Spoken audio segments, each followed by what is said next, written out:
Roupadoudé-doudé, padoudé. Roupadoudé-doudé. Roupadoudé-doudé, padoudé. Roupadoudé-doudé. Bonjour, c'est le premier rendez-vous de Retoucher Terre, premier podcast. Chaque mois, vous allez avoir un rendez-vous autour des envies de s'installer, de travailler, d'avoir des projets, de non pas s'isoler, mais de trouver une nouvelle communauté au sein des campagnes. Aujourd'hui, pour ce premier podcast, comment se prépare un projet de vie à la campagne? Avec nous, et alors vous allez avoir un lien avec la page Facebook, Retoucher Terre. Vous pouvez nous écrire à retoucherterre-maintenant@gmail.com. Avec nous pour cette première et pour ce premier podcast, Sylvie Le Calvez. Bonjour Sylvie. Bonjour Philippe. Sylvie, directrice de publication du magazine Village. Guillemette Loyer. Bonjour Guillemette. Bonjour Philippe. Guillemette, vous êtes animatrice territoriale pour le syndicat mixte du Beaujolais. Vous nous raconterez un tout petit peu votre expérience parce qu'elle est intéressante. Vous êtes arrivé dans ce beau Beaujolais en 2016. Avec nous, Jean-Yves Pinault. Jean-Yves, directeur des Localos. Salut Jean-Yves. Bonjour Philippe. Jean-Yves qui connaît très très bien le terrain après plus de 10 ans d'exercice, non 20 ans même, du collectif Ville-Campagne, aujourd'hui les Localos, avec des engagements, des stratégies de développement et d'installation à la campagne, avec l'aide aussi des communautés, des collectivités territoriales. Et puis votre serviteur Philippe Bertrand, de carnet de campagne de France Inter. Alors je sais que le thème est très large en ouverture, mais on va essayer de préciser les choses. Depuis plus de 10 ans, il y a des sondages qui spécifient que les Français, majoritairement, adhèrent à la campagne. C'est un lieu de vie idéal. Après, il y a ceux qui passent à l'action, ceux qui ne passent pas, qui sont en attente. Depuis le confinement, il s'est passé une chose assez remarquable, c'est-à-dire que ce mouvement d'intérêt, d'adhésion à la campagne s'est confirmé. Quitter la ville, quitter les loyers lourds, la promiscuité, les difficultés de déplacement, les difficultés aussi d'engagement dans un espace naturel. Et tout est possible aujourd'hui. Après ce confinement, déconfinement, peut-être que ça reviendra, on ne sait pas. En tout cas, tous les chiffres confirment aujourd'hui cette volonté de s'installer à la campagne. On a un exemple pendant cet été, 73% des Français souhaitent passer leurs vacances en France, contrairement à 43% l'année dernière, c'est-à-dire qu'il y a d'un seul coup une dimension exponentielle d'adhésion à la France, mais que le confinement a voulu aussi. Alors on va vous donner des exemples concrets, mais pour lancer cette problématique, cette question, je fais appel à Guillemette, chargée de mission développement territorial du syndicat mixte du Beaujolais. Je disais, Guillemette, vous êtes arrivé en 2016, quittant Paris. Oui, c'est ça. Ça fait déjà 4 ans. J'ai pas vu le temps passer. Et oui, on vit bien à la campagne et c'est un parcours qui s'est évidemment, une installation qui s'est pas faite en un jour et qui a pris finalement plusieurs années entre le moment où on y a pensé et le moment où on est arrivé. Et j'ai envie de dire qu'on continue encore de s'installer aujourd'hui. Les questions qui se posent souvent, c'est, moi je viens de la ville, est-ce que je vais être accepté à la campagne? Comme s'il y avait deux mondes séparés. Alors pour moi, les mondes sont pas séparés, hein, ils sont vraiment connectés l'un avec l'autre. Moi, je suis née à Paris, j'ai grandi à Paris, mais mes grands-parents étaient sartois. On y allait un week-end par mois. Voilà, à la campagne, on la connaissait. Je crois que en fait, l'acceptation, elle est aussi, est-ce qu'on accepte nous-mêmes de changer des habitudes et puis d'aller vers les autres. Alors c'est vrai que nous, on a été très bien accueillis parce que notre propriétaire nous a tout de suite mis dans la boucle des associations locales. Et puis j'avais moi-même aussi un métier qui faisait que j'allais au-devant des gens puisque j'animais un espace de coworking. Donc on est bien accueilli quand on a envie de se sentir accueilli. Ouais, il faut quand même avoir un projet en poche et un projet bien avancé, entrer en contact avec une population et peut-être aussi les décideurs locaux, ça c'est impératif. Oui, je crois que c'est ça. En fait, il faut ignorer personne. Il faut pas avoir peur d'en parler. de son projet, mais que ce soit dans la phase amont et une fois qu'on est sur place, parce que finalement le projet il se construit avec les rencontres qu'on va faire. Et oui, en fait, il y a la population locale, mais il y a aussi les élus, il y a aussi les techniciens, il y a tout ce qui gravite de la vie tout court, mais comme on aurait quand même aussi finalement en ville à une autre échelle, quoi. Faut-il avoir un projet obligatoirement profitable au développement local ou à Bah, l'économie locale? En tout cas, je pense qu'il faut un projet qui réponde aux besoins. Alors, est-ce que c'est exclusivement les besoins locaux? Nous, dans notre cas, c'était effectivement les besoins locaux, mais ça peut être aussi effectivement un besoin. Enfin, par exemple, les gens qui viennent s'installer et qui font de la prestation de services pour les entreprises à distance, c'est pas forcément un projet profitable directement au territoire, mais en fait, c'est un projet qui va profiter puisque les gens qui viennent s'installer là, travailler à distance, ils vont consommer localement, ils vont vivre, ils vont utiliser l'école, ils vont voilà, et donc ils vont faire vivre. Donc quelque part, Mm. je pense qu'à partir du moment où on vit sur le territoire, le projet devient profitable, mais vivre au sens plein. Quand on vit en famille, vous aviez un projet, Mmh. votre mari en avait-il un? Est-ce qu'il a pu s'insérer facilement? Alors, oui, on est arrivés chacun avec un projet. Les enfants, à vrai dire, on leur a pas trop demandé leur avis, hein. Eux, ils se sont, embarqués avec nous. À l'époque, voilà, aujourd'hui, ils ont 11 et 9 ans, donc ils étaient encore petits. On leur a peu parlé du projet finalement. Nous, on était, voilà, un peu à fond dans ce qu'on voulait faire. Mon mari, il avait un projet, il était ingénieur automobile et il était en train de se reconvertir pour être artisan vélo. Mais son Mm. projet était beaucoup moins abouti que le mien. Et aujourd'hui, il est bien artisan vélo. Il a ouvert sa boutique dans le village et il est aussi conducteur de car scolaire puisque c'était un métier qui manquait localement. Et ça, c'était nécessaire en complément de son travail d'artisan. Ouais, tout à fait, parce qu'au début, le projet, c'était d'ouvrir un atelier vélo, mais plutôt en ville et on sait que ça marche Mm. très, très bien, voilà. Mais le modèle économique en milieu rural, il savait aussi que ce serait, beaucoup plus difficile, plus long et que pour en vivre, et être pleinement heureux de faire ça, il allait falloir, faire preuve un peu d'agilité, et c'est justement en étant au contact des gens localement qu'il a entendu, parler de ce besoin de conducteurs de cars scolaires qui sont des en fait, c'est un travail à mi-temps et qui est payé, ben, la moitié du SMIC. Donc, c'est vrai qu'on ne pense pas forcément, au premier abord. Ouais. Jean-Yves Pinault, c'est un exemple emblématique, l'expérience de Guillemette. Euh, certainement, certainement. En tout cas, oui, oui. Bon, dans le parcours, dans la volonté, dans le projet de vie, dans le projet professionnel, dans ses rencontres avec les acteurs, avec le territoire. Oui, c'est emblématique. En tout cas, c'est un parcours, on va dire, qui s'est bien déroulé. Donc, il y a des parcours certainement qui se déroulent un petit peu plus difficilement, mais on a affaire à des gens qui avaient su se projeter, qui avaient su construire en fait en amont le parcours, même si une fois sur place, il y a toujours des surprises qui sont pas toujours très évidentes à affronter. Mais en tout cas, oui, on est sur quelque chose qui est plutôt vous savez, quand on fait un peu de théorie, comme disaient des proches, un jour j'aimerais aller habiter en théorie parce que ça se passe bien. Mais voilà, on est face à quelque chose qui est plutôt un parcours construit, quoi. Mm. Aujourd'hui, tout est possible, en fait. Oui. Mais quand on va avoir des questions précises de personnes qui nous ont laissé leur message. C'est avant même de se préparer, effectivement, il faut avoir un projet, il faut savoir vers quelle destination se projeter. Et la question récurrente, c'est est-ce qu'il y a des destinations qui sont meilleures que d'autres? Parce qu'on fait une sorte de palmarès comme ça des régions les plus accueillantes face aux régions les moins accueillantes.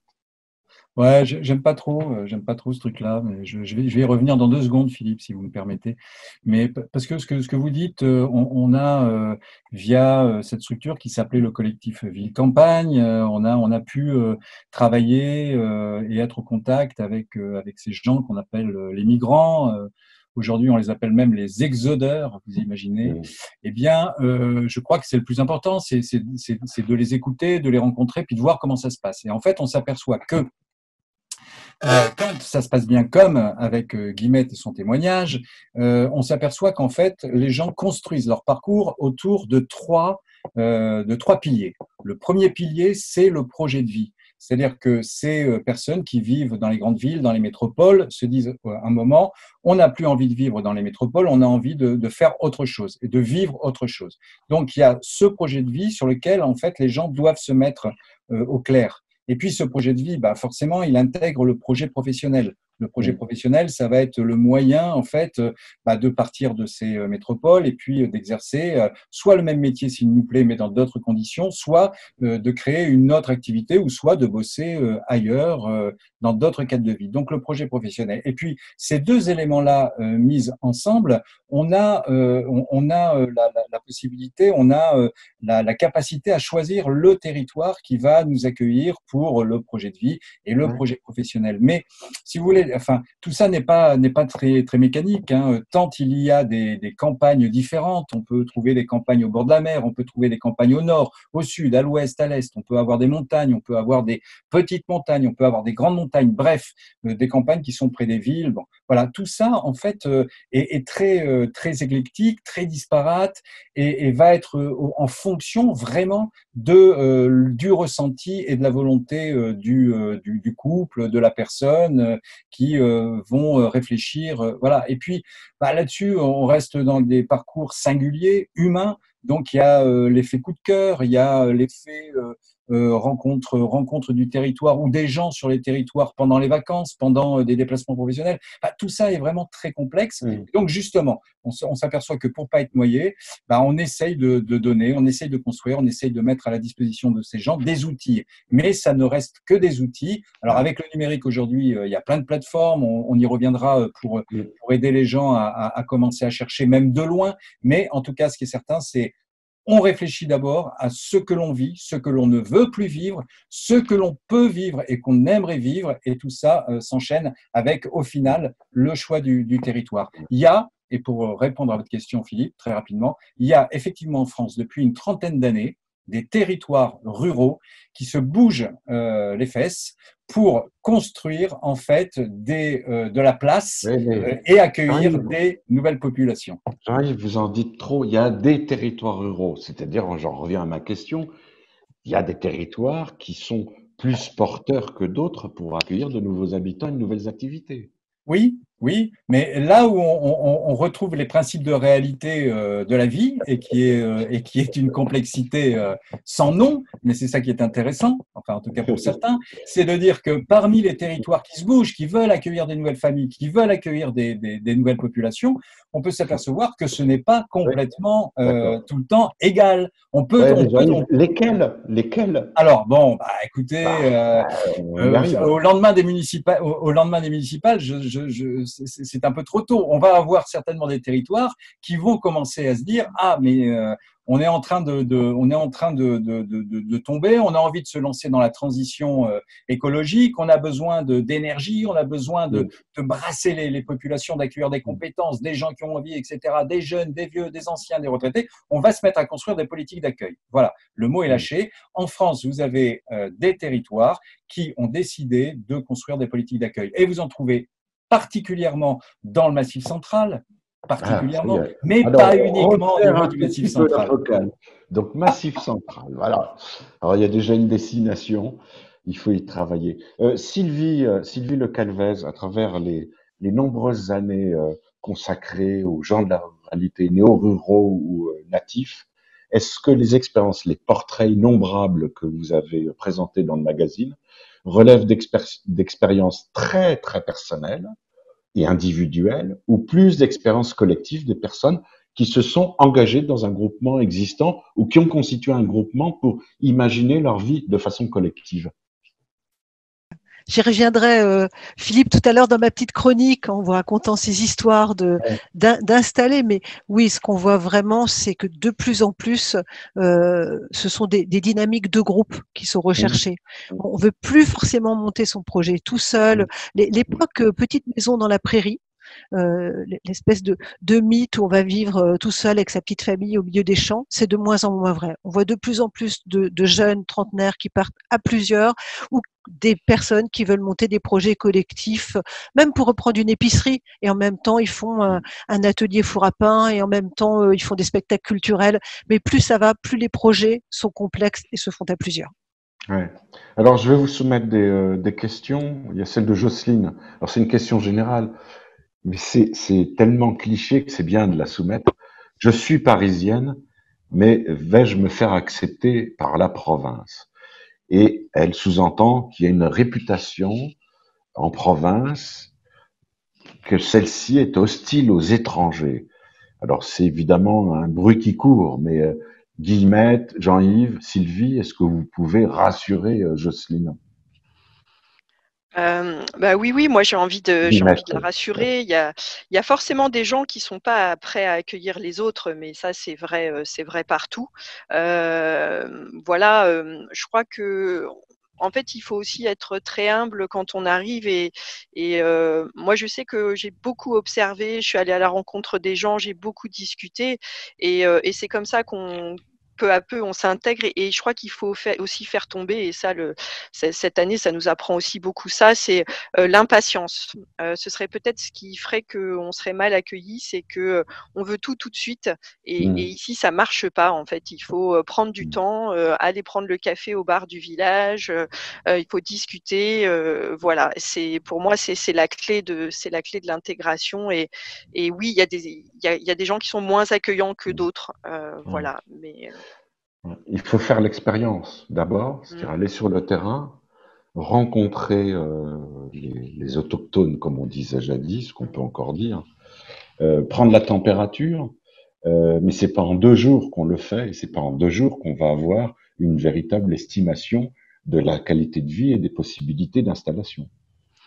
Non, pas du tout. Bah, nous, par exemple, moi, en fait, je suis arrivée, au mois d'avril, donc il y a 4 ans et mon mari et les enfants ne m'ont rejoint qu'à la fin de l'été, et ils sont venus, pendant l'été passer un petit peu de temps, voilà et tous ensemble, on a validé qu'on se sentait bien parce qu'en effet, comme vous le disiez Philippe, un week-end où il fait très beau et qu'on arrive de la région parisienne, on va trouver ça absolument génial et très accueillant et puis, bah, quand on vit au quotidien et que, ben, à 6 heures, il y a plus de pain chaud, ça peut être, on peut se sentir mal accueilli. Ouais, Donc ouais, oui, il faut du ouais. temps, ouais.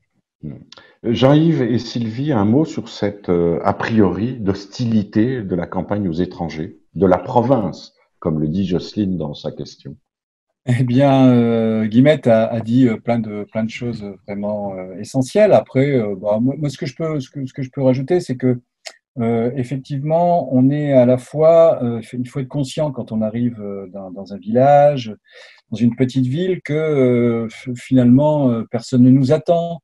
C'est-à-dire que certains ont pu, parisiens ou d'autres, hein, pensaient qu'ils étaient attendus comme les messies et que ça leur donnait finalement une mission que ils s'étaient auto-donnée, quoi. Hein. Donc il y a vraiment cette question d'humilité, il y a vraiment cette question de temps. Et ce que vous dites, Philippe, est très important. C'est au maximum de l'amont de l'installation, du choix du territoire, essayer de créer un maximum de familiarité dans toutes les conditions possibles, y compris les moins bonnes, y compris quand il pleut, comme disait Guillemette, y compris bon, voilà. Et puis ensuite, c'est vraiment un parcours qui se fait à deux, et donc c'est-à-dire en fait les populations qui y vivent et puis les gens qui vont arriver. Puis là vraiment, on voit bien que on est dans des caractères un peu psychologiques, sociologiques. Faire de la place à des figures d'étrangers entre guillemets, ça ne tombe pas sous le sens, hélas, parce que effectivement, on a bien des territoires ruraux dits très isolés qui auraient besoin d'accueillir, mais en fait, on se retrouve avec des populations qui ont peur, qui ont perdu confiance. Ouais. Et ça se travaille. Voilà, on appelle ça d'ailleurs la culture de l'accueil, une manière en fait de s'ouvrir et à la fois en accueillant et à la fois pour les accueillis, eh bien d'être aussi patient, comme disait très joliment Guillemette, et de comprendre qu'il se joue aussi d'autres cultures, d'autres rapports qui sont intéressants. En gros, il faut être curieux, quoi. Mm. Curieux des autres. C'est ce que vous faites avec les localos.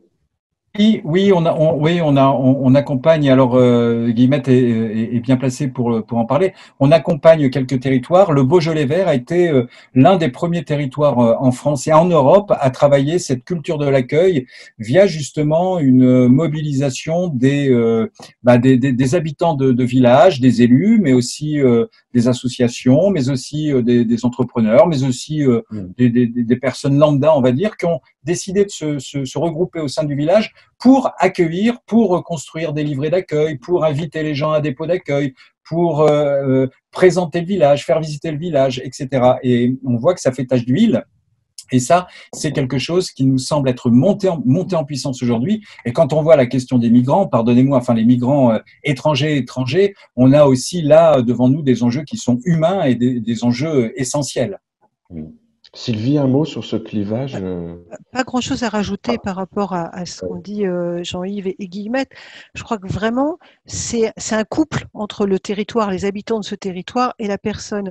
Si on a choisi de partir et que ça nous porte et qu'on a envie et qu'on y va en se disant les autres, les habitants ici sont sympas, qu'on part avec cet a priori positif, et si dans l'autre sens, les habitants du village se disent on a envie d'accueillir, et qu'on y va en toute humilité, j'aimais bien ce terme sur lequel je reviendrai aussi tout à l'heure, il n'y a pas trop de raisons que ça ne marche pas. Il y aura même une vraie solidarité s'il y a des difficultés.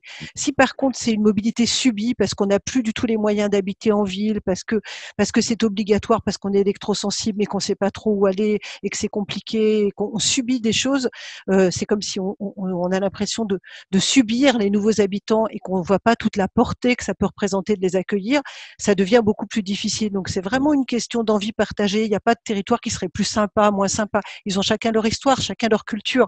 Mais il faut vraiment partir et accueillir avec envie. Exemple concret aussi à travers une question et un témoignage.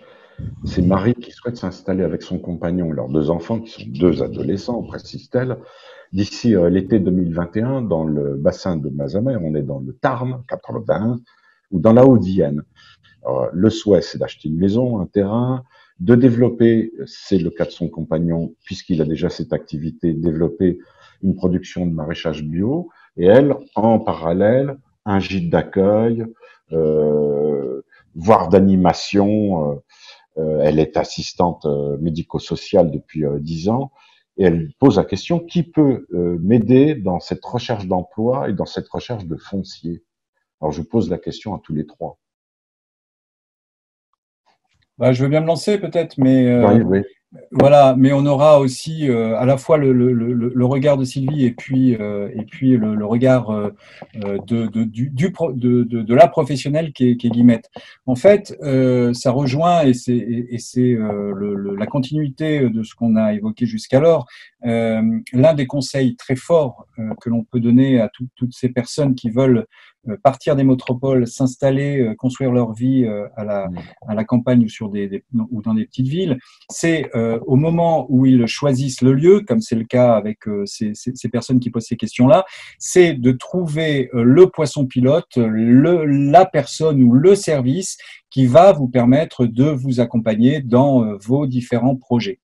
Et ça, c'est essentiel parce que ça va être des médiateurs, ça va être des personnes qui vont vous permettre à la fois de vous donner des renseignements sur votre projet professionnel, sur des opportunités d'emploi, sur des opportunités de reprise, sur des opportunités de trouver du foncier, mais également vont pouvoir vous accompagner sur votre projet de vie, trouver un logement, avoir du temps même pour pouvoir construire votre projet, savoir où sont les services, enfin tout ce qui fait l'importance et la qualité de vie au quotidien. Ça, j'en profite pour dire que c'est justement l'un des points forts de ces territoires qui souhaitent accueillir. C'est ce qu'on appelle, c'est un des piliers de la politique d'accueil. Voilà. Alors, pour les trouver, ces personnes-là, la première chose à faire, en fait, c'est de regarder sur Internet le numéro de téléphone de la commune ou de la communauté de communes, et puis d'exposer en fait son projet.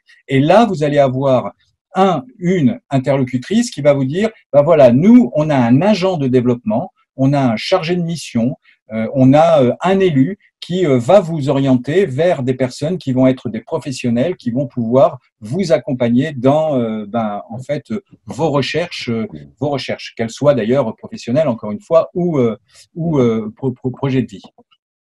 Guillemette Loyer, comme l'explique Jean-Yves, ça paraît très très clair et très simple.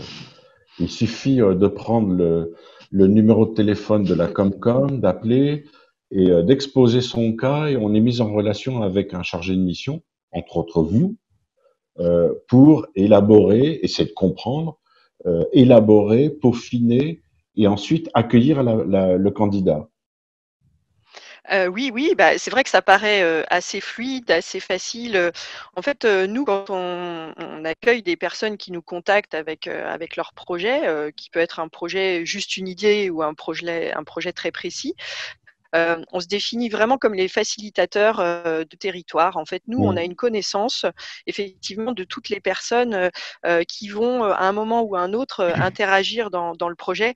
Après, c'est vrai que c'est pas facile de les flécher. Nous, on a cette chance-là dans le Beaujolais Vert. C'est un dispositif qui est en place depuis une d'années. Donc, en fait, on nous trouve facilement et nous, on peut effectivement donner des coordonnées. Mais si on trouvait pas cette info parce qu'on va dans une petite mairie d'un petit village, d'un petit territoire et ça n'a rien de diminuant, le premier contact pour moi, ce serait d'aller à la mairie, effectivement, ou d'appeler la mairie et de dire bonjour, on a le projet de venir s'installer. Comment est-ce que vous pouvez nous aider? Parce qu'en fait, à la mairie, eh bien, il y a les élus et puis il y a aussi plein de bénévoles autour qui sont des citoyens. Et voilà, c'est une première porte à franchir. Sauf que là, on resserre à nouveau le regard. Si on choisit un département, une région, on va pas d'emblée appeler une communauté de communes particulière ou une commune. On va se dire, est-ce qu'il faut passer par la CCI? Est-ce qu'il faut passer éventuellement par la Chambre régionale d'économie sociale et solidaire? Est-ce qu'il faut trouver un numéro d'élu chargé du développement économique du territoire départemental, voire région? C'est pire encore, surtout vu les grandes régions aujourd'hui. C'est un peu un casse-tête pour quelqu'un qui ne s'y connaît pas. Moi, j'ai envie de dire, ôter toutes les portes, c'est-à-dire, faut y aller. Il y a forcément des portes qui seront fermées. Voilà. Après, dans le parcours d'installation, en tout cas moi, dans les porteurs de projets que j'ai accompagnés là sur ces 2 dernières années, très souvent, on n'est pas aussi large. C'est-à-dire, on n'entend pas des gens nous dire, je voudrais m'installer en région Auvergne-Rhône-Alpes. C'est plutôt, j'ai une maison de famille dans tel coin. Finalement, au lieu d'y venir que pour les vacances, je voudrais installer mon projet. Ou bien, on a eu le coup de cœur pour cette région. Ça fait 3 fois qu'on vient en vacances. Voilà, on va s'installer. En fait, on est rarement, un projet, très large. Je trouve que l'entonnoir se fait assez facilement. Et puis, dès que on trouve pas la porte d'entrée de soi-même, on va aller trouver la petite porte qui nous permet de générer des contacts. Nous, on est entré dans le Beaujolais. On n'a pas de famille ici, hein, titre perso, c'est la publicité dans le village il y a 5 ans, un salon des entrepreneurs à Paris. Donc voilà, comme quoi. Comme quoi, il faut passer par Paris. Ça, c'est inévitable. Sylvie, il y a beaucoup d'arguments avancés par les personnes qui veulent s'installer. C'est la qualité de la couverture numérique, les services d'éducation, les services de santé, les commerces, tous les réseaux de proximité qui peuvent permettre d'être autonome à la campagne. Vous le vérifiez, vous, à travers votre expérience, Sylvie? Notre expérience personnelle du magazine implanté dans un village de 200 habitants. Les deux. Les deux, C'est d'accord. vrai que l'histoire du magazine, c'est quand même pas rien, quoi. Non, on était un peu fous quand même. C'était bien avant Internet, il y a presque 30 ans, avec nos grandes disquettes et installés au fond d'un champ où il fallait mettre les bottes pour aller traverser. Sylvie, Et c'est pas. Sylvie, ce serait possible aujourd'hui? Ce serait beaucoup plus facile qu'hier. Ah oui. Enfin, imaginez qu'il fallait aller, vraiment envoyer ses disquettes, faire des fois des kilomètres pour aller rejoindre un maquettiste et tout, qu'il n'y avait pas Internet et qu'on a réussi à le faire et que ça a été possible. Mais tous les titres de presse étaient dans les villes. Enfin, il n'y en avait pas qui étaient au fin fond du champ. Il fallait vraiment être un peu fêlé. On allait même porter notre bois parce qu'on n'avait même pas les moyens de se payer un local, chauffé. On avait un poêle bois au milieu. Bon, il faudrait retrouver des photos d'archives. Sur le son, ça se voit pas. Mais oui, donc je pense qu'aujourd'hui, c'est beaucoup plus facile et il n'y a pas besoin de la 5G pour ça, puisque je vous dis, on a même pu le faire avec à l'époque des disquettes. Je pense qu'effectivement, avec une connexion de bonne qualité, de la fibre, tant mieux pour des métiers comme les nôtres. Mais il y a plein de métiers où il n'y a même pas besoin d'atteindre ce stade. Il faut quand même une bonne connexion parce que quand des enfants doivent prendre des cours à distance ou même faire des jeux vidéo, ne l'excluons pas pour des ados. Et c'est bien d'avoir une bonne connexion. Mais je pense qu'aujourd'hui, ce qui est important, c'est les services de soins où il y a un vrai déficit dans beaucoup de campagnes. Hein. Là, je vois bien, nous, on est en Normandie. Ben, parfois, même pour voir un généraliste, il faut faire 100 km ou 80 pour en trouver un disponible dans les délais, quoi. C'est très difficile pour certains territoires. Ça devrait changer à l'avenir, on l'espère en tout cas. Donc, il y a des services publics qui sont manquants. Il y a des services aussi qui peuvent manquer dans certains villages, mais là, ce qui est intéressant, c'est qu'on peut les construire. Je vois l'exemple du mari de Guillemette qui a repris le transport scolaire, c'est super parce qu'effectivement, il peut y avoir carrément des besoins non pourvus, des vraies offres d'emploi et des services qu'on peut assurer, non pas forcément sous forme de services publics, mais d'associations d'habitants qui contribuent à monter une crèche alternative, etc. Donc, l'avantage du monde rural, c'est que, ou des campagnes, c'est quand même presque tout est possible. Je sais plus qui disait ça tout à l'heure en début, mais c'est vraiment ça, c'est que aujourd'hui il y a, voilà, Philippe, c'est que il y a de l'espace, il y a bien sûr il y a des choses à faire, il faut se retrousser les manches quoi, parce que les maisons de centre-bourg elles sont pas forcément aux normes de ce qu'on souhaite aujourd'hui, et pourtant c'est là qu'il faut habiter, on va pas continuer à prendre des terres alentour pour construire des maisons neuves sans arrêt, même autour des villages. Donc il y a du travail, mais il y a des possibilités à des coûts accessibles. Quand même, souvent, ça reste très accessible pour beaucoup de territoires. Je parle pas forcément du Luberon, mais beaucoup de territoires, ça reste des coûts accessibles avec de l'espace. Quand on veut monter une activité artisanale autour de la valorisation du bois ou autre, il y a de l'espace pour monter un atelier. On n'est pas à des coûts exorbitants du mètre carré. Et donc, pour tenter une expérience même de chef d'entreprise, je trouve ça beaucoup plus facile qu'en milieu urbain aujourd'hui, et ça peut être un très bon tremplin pour une activité, qu'elle soit autour n'importe quoi, de l'habillement, des cosmétiques, de l'artisanat du bois ou de ce qu'on veut. Sylvie, vous parlez de chef d'entreprise, justement.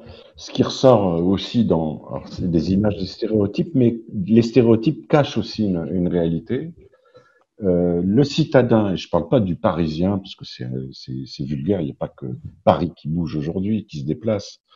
Il y a les habitants d'autres agglomérations, évidemment. C'est avoir de l'argent, avoir un projet qui tourne très souvent autour des mêmes choses, de l'accueil, pas nécessairement de production de biens, pas nécessairement un travail d'insertion dans un groupement, travail de groupe et de collectif. Maraîchage bio, ça revient régulièrement. J'ai l'impression que les compteurs sont un peu bloqués sur ce type d'activité. Oui. Que Oui. les uns et les autres, vous partagez ce point de vue et comment peut-on expliquer aux personnes qui nous suivent qu'il y a bien d'autres ouvertures et bien d'autres besoins auxquels on peut répondre quand on s'installe à la campagne. Guillemette, Jean-Yves, Sylvie.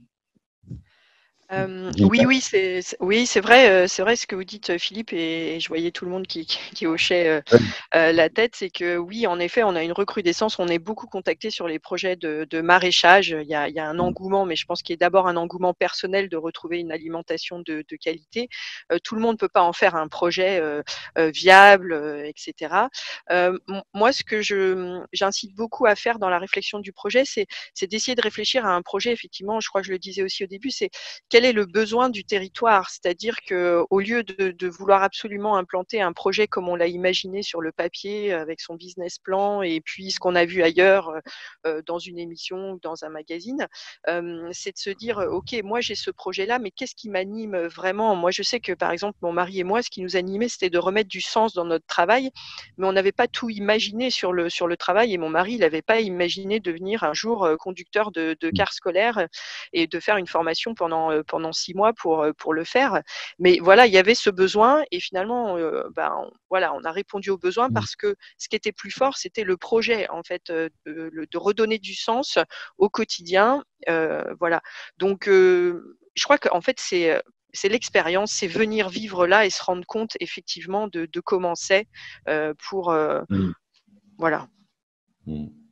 Jean-Yves, le cliché bobo argenté qui vient ouvrir son site d'accueil de gîte ou de chambre d'hôte. Ouais, on est tous victimes du marketing, quel qu'il soit et dans quelque sens que ce soit. Mais je crois moi j'aimerais faire 3 remarques rapides. La première, c'est que pour tout ce qui va concerner les aides à la recherche, les aides à la formation, etc., on mettra des ressources sur le blog et on donnera des indications précises. La deuxième remarque, Philippe, c'est que la première information très importante à dire et à communiquer à nos auditeurs, s'il y en a, je plaisante, c'est que en fait, on manque dans les territoires ruraux, on a des métiers sous tension. Voilà. On manque de bras, on manque de têtes et on manque de bras. Et donc, il y a du boulot, il y a de l'emploi disponible au niveau du Massif central, au niveau de toutes les principales régions. Activités confondues, Jean-Yves. Toutes les activités confondues. Voilà, qu'il s'agisse en fait d'artisans, de boulangers, de médecins, d'infirmiers, de services à la personne, mais aussi de chaudronniers, mais aussi de maçons, mais aussi voilà, on a des métiers sous tension.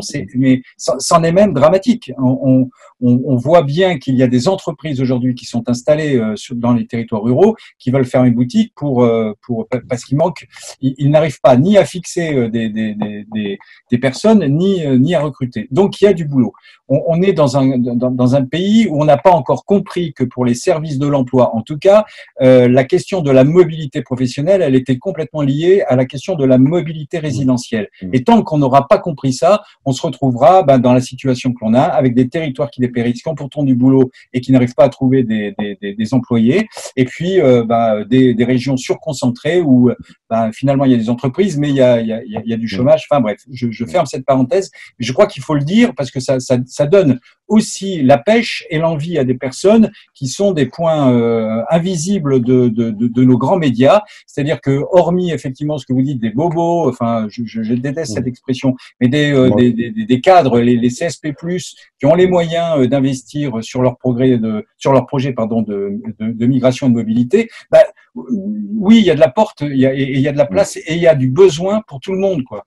Y compris pour les ouvriers, voilà, et y compris pour les migrants qui viennent d'autres pays en guerre, entre autres.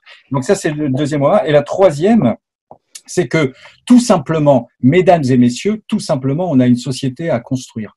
Voilà, une société plus résiliente. Et que cette société à construire, elle va avoir besoin d'énergie, de bras, de nouveaux métiers, d'anciens nouveaux métiers, de nouveaux savoir-faire, de nouvelles compétences. Et je pense qu'il y a aujourd'hui, et tant mieux, pas encore assez nombreux, mais la vague monte, si vous voulez, des territoires, des gens, des communautés, des organisations qui sont en train d'en prendre conscience. Et je peux vous assurer qu'effectivement, ça laisse de l'espoir. Oui, la question de la société résiliente, elle est prometteuse, y compris en termes d'activité, y compris en termes d'emploi et y compris en termes de cadre et de qualité de vie.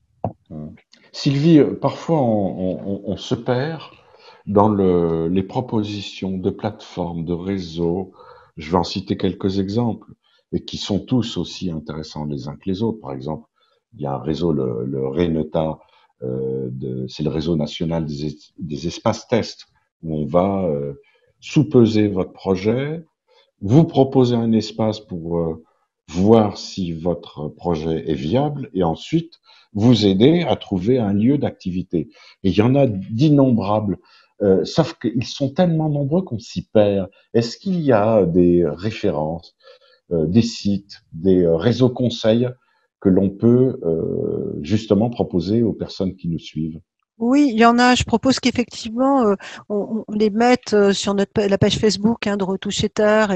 Et je pense que le plus dur n'est pas, surtout avec Internet aujourd'hui, de trouver les réseaux, quoi. Si on fait des recherches, si on se fait aider par l'agent de développement dont on parlait, etc., si on connaît pas, très vite, il faut aller à la rencontre. Moi, c'est autour de ça que je vais d'ailleurs un peu imaginer la petite chronique là de notre fin de podcast, parce que effectivement, c'est pas ce qui est prioritaire. Ce qui est prioritaire, c'est vraiment se poser la question de pourquoi je me sens fait, d'aller rencontrer des territoires et de répondre en même temps à ces besoins des territoires. Et après, les réseaux, ça se fait tout seul. Il y a plein de choses qui existent, presque trop. C'est effectivement une vraie fourmilière de réseaux. Savoir les identifier, finalement, les animateurs comme Guillemette, ils les connaissent bien, ils sont là pour ça. Ils peuvent dire, là, il y a besoin d'un petit peu de terre pour tester son activité, pour faire du petit fruit rouge et de la confiture. Ils savent que effectivement, on peut faire appel aux espaces tests agricoles et qu'il y a Renata. Donc, je pense qu'il ne faut pas aller se noyer en faisant, entre guillemets, du benchmark, comme on dit, d'essayer de répertorier tout ce qui existe, parce que ce serait sans fond. Ce serait sans fond. On pourrait passer sa vie devant son ordinateur et ne jamais franchir le cap d'aller partir sur un territoire rural. Je pense qu'il faut y aller l'hiver, il faut y aller en famille, il faut y aller les week-ends, aller rencontrer des gens, aller voir des acteurs, aller voir ses amis qui habitent là-bas, aller voir des voisins et se dire, bon, c'est bien, je m'y sens bien, j'en ai envie et de continuer à investiguer sur place parce que sinon on va se perdre dans l'ensemble des réseaux qui sont fort utiles, qui sont même indispensables, qui ont leurs propres compétences, mais qui ne sont que des outils au service de la vie. Et Sylvie, donc en conclusion, des exemples de parcours. Ah oui, une petite chronique qu'on va retrouver à chaque fois. Alors, c'est dur de choisir des parcours dans autant de parcours depuis 30 ans d'existence du magazine Village. Alors, pardon pour tous ceux les centaines que je ne cite pas, mais voilà, un petit itinéraire à travers cette thématique large d'aujourd'hui du podcast. Donc, qu'attendent les territoires, hein, c'est ce que nous demandait Christelle dans son courriel. Eh bien, peut-être faut-il poser la question aux intéressés ou plutôt écouter ceux qui y vivent. C'est ce qu'a fait Igor quand il a décidé de quitter son poste au ministère des Affaires étrangères et de s'installer à 30 ans dans le bocage normand, là où il ne connaissait personne, absolument personne. Il souhaitait juste être utile, sentir les effets de ses actions, apporter ses compétences, trouver du sens à sa vie, en finir avec les missions entre deux avions. Alors, il s'est rendu à la recyclerie du coin, demandé s'ils avaient besoin d'un coup de main. Et après avoir déplacé des meubles ou du carrelage quelque temps, certains membres de l'association se sont aperçus qu'ils avaient des compétences bien utiles pour assurer le développement de la structure et lui donner un nouveau souffle. Finances, pilotage de projet. Il est aujourd'hui président de l'association Les Fourmis Vertes, une des plus belles ressourceries de Normandie. Depuis son arrivée, il a pris des centaines de rendez-vous avec des élus, des animateurs du territoire, des représentants du monde associatif ou économique pour écouter les battements du cœur des villages, connaître les forces, les fragilités, les difficultés rencontrées. Il a peu à peu mis ses compétences d'animation et d'études au service du local. Avec 3 amis emportés dans sa dynamique et venus de Paris s'installer avec lui, ils sont originaires de province. Paris, c'était une escale pour eux. Il a décidé de monter une société de conseil avec 4 emplois créés à la clé. Et conscient que d'autres trentenaires comme lui voulaient franchir le pas, il a ouvert un espace de co-living. Pardon pour l'anglicisme qui me sera encore reproché, disons un espace de vie partagé dans une grande bâtisse louée à un particulier. Celle-ci accueille pendant un séjour d'1 semaine, voire plus, en immersion, ceux qui veulent découvrir la vie en milieu rural, monter un projet collectif ou au moins s'implanter dans un lieu où ils peuvent avoir un réseau et ne pas être seuls pour démarrer. Ce lieu s'appelle El Capitan, c'est une fourmilière dans un village où la population était plutôt vieillissante. En moins de 2 ans depuis l'ouverture de ce lieu, certains comme Aline, Hélène, Adrien, Alex et d'autres se sont désormais installés dans le bocage alors que rien, absolument rien, ne les y prédisposait. Pour comprendre les besoins, ne faut-il donc pas être juste à l'écoute du monde, tisser sa toile entre un lieu et ce que nous savons faire ou ce dont nous avons envie ? Idem pour trouver un emploi, une maison, du foncier, c'est en allant se faire connaître auprès des maires, des animateurs des collectivités, des commerçants, des artisans, des associations, des notaires, la liste est longue, que l'on trouvera le plus facilement l'opportunité rêvée. Tout le monde se connaît ou presque, c'est la force des territoires ruraux, peu densément peuplés. Évidemment, pour ceux qui recherchent l'anonymat, mieux vaut oublier la campagne un certain temps. Dans le domaine du soin, un travail où souhaite s'investir Marie, qui nous a également écrit sur retouchetermaintenant@gmail.com, les associations d'aide à la personne manquent de bras, mais tout peut être imaginé. À l'image d'Aurélie en Dordogne, socio-esthéticienne pour la Ligue contre le cancer. Elle apporte des soins de bien-être aux personnes malades, à l'hôpital et à domicile, dans des campagnes périgourdines. Ancienne esthéticienne en institut, Aurélie a choisi cette voie pour aider les personnes en difficulté. Aujourd'hui, elle est l'une des 1300 socio-esthéticiennes formées en France. À la Ligue contre le cancer depuis 3 ans, elle est en CDI avec un contrat de 4 jours par semaine qui lui convient parfaitement bien. Pour ceux qui cherchent du foncier, et on en a parlé déjà pendant ce podcast, pour une activité agricole, il y a bien sûr des acteurs institutionnels qui seront cités à la fin, tels la SAFER ou les terres de liens, mais aussi des espaces tests agricoles. On citait le réseau Renata qui peuvent permettre d'expérimenter son activité en maraîchage, très à la mode, trop peut-être, en production de fruits rouges ou en petits élevages. Mais même pour trouver un bout de terrain, on peut innover. En presqu'île de Ruiz, Morbihan, je vois que vous Merci. suivez. Les terres Non, vont, tu posais la question à Jean-Yves, en fait. c'est ça. Les terres vont à l'agrandissement des fermes existantes ou sont conservées par les particuliers dans l'espoir qu'elles deviennent un jour constructibles et qu'on se ferait un petit peu d'argent. En mai 2017, des porteurs de projets qui voulaient vraiment vivre là ont décidé d'unir leurs efforts. Le groupe a reçu le soutien d'agriculteurs en activité, parmi lesquels Julien, maraîcher bio, Denis, éleveur bio de moutons et de chèvres de race locale. Ensemble, ils ont relevé le défi, réhabiliter des serres occupées pendant 40 ans par un pépiniériste en créant une association, la Pépitaire, basée sur l'entraide et la solidarité. Inaugurée en 2017, la Pépitaire a pu démarrer grâce au travail de nombreux bénévoles et 76 donateurs. 12 petites entreprises se partagent actuellement le site. Certaines sont là depuis le début, d'autres sont arrivées en cours de route. À l'arrière du bâtiment flotte une odeur alléchante. Elle sort de l'atelier Quigna-Sam, où Sam fabrique des Quignaman bio qu'il vend sur les marchés. Le jeune pâtissier, des Quignaman, spécialité bretonne, le Quignaman. Et là, le Quigna-Sam fait ses Quignaman bio qu'il vend sur les marchés. Le jeune pâtissier a quitté une zone artisanale pour venir ici. La Pépitaire a aussi hébergé 2 chocolatières qui sont aujourd'hui installées près de Vannes. Igor, Aline, Hélène, Aurélie, ce ne sont que quelques parcours parmi des milliers et des milliers d'autres, tous différents, car nous le sommes tous avec nos envies et nos forces. Ils ont changé de vie et ils ont changé celle du village qui souhaitait les accueillir, car une famille qui arrive sur un territoire avec humilité, une famille qui rénove sa maison, qui met ses enfants dans l'école, qui va faire des courses localement, qui participe à la vie culturelle, qui respecte l'environnement, ça change toute la physionomie d'un lieu et son devenir. Et si demain, c'était vous? Merci. Voilà Sylvie. ce petit panorama. Merci, qui donne envie en vous écoutant. Oui, et surtout d'aller en Espagne, à Ruiz. Il manque jamais le bon mot, ce Jean-Yves. Merci Guillemette, merci Jean-Yves, merci Sylvie. Merci Philippe. Merci Philippe. À tous. Merci à vous. Au podcast pour le premier lundi du mois d'août. Donc là, c'est confirmé par Sylvie et Jean-Yves. Jusqu'au 23 juin, vous pouvez poser vos questions, apporter vos témoignages en tant que télétravailleurs ou télétravailleuses. On dirait Georges Marchais, télétravailleurs et télétravailleuses. Jusqu'au 23 juillet 23 juillet, oui, je dis 23 juin. Jusqu'au 23 juillet. Vous pouvez les poser directement sur la page Facebook de Retoucher Terre, ou donc, je rappelle l'adresse, retoucherterremaintenant@gmail.com. Prochain podcast consacré à une réalité aussi que le Covid, le vilain Covid-19 a mis en avant, c'est le télétravail. Merci, bel été à vous et dans un mois. Merci Philippe, à bientôt.